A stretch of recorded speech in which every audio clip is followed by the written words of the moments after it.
हरियाणा में एक कहावत है, बोला जो कुंवारा जो मर गया, जिसका विवाह नहीं हुआ वो पितर है। तो जो कुंवारी जो लड़कियां मर गई वो कहां है? आप बताओ मुझे। कुंवारा लड़का मर गया तो पितर, और कुंवारी जो छोरी मर गई, लड़की मर गई, वो कहां? तो ये माताओं बहनों, तुम्हें आदमियों ने बेवकूफ बनाया है। ये पुरुष प्रधान समाज है, इनका डंडे मारो,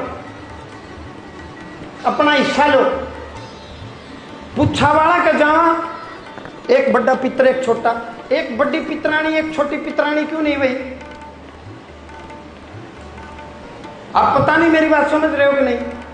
एक बड़ा पितर है, लाठी ले रहे, एक छोटा पितर है, एक बड़ी पितरानी छोटी पितरानी क्यों नहीं?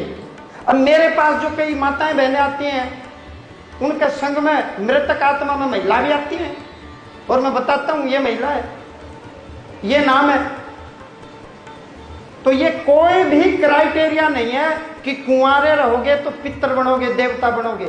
अच्छे कर्म करोगे तो देवता बनोगे, और बुरे कर्म करोगे तो राक्षस बनोगे। सीधी सी बात है, ये कोई क्राइटेरिया नहीं है। हाँ, जिसका हिस्सा हमने लिया है उसके पिंडदान श्राद्ध तर्पण करने चाहिए। हो सकता है वो प्रेत योनि में चला जाए। पित्र का मतलब पिता, और अंग्रेजी में कहते हैं फादर, और संस्कृत में कहते हैं पित्र, हिंदी में कहते हैं पिता। तेरा पित्र तेरा पिता, तेरे पिता का पित्र उसका पिता, उसका पित्र उसका पिता।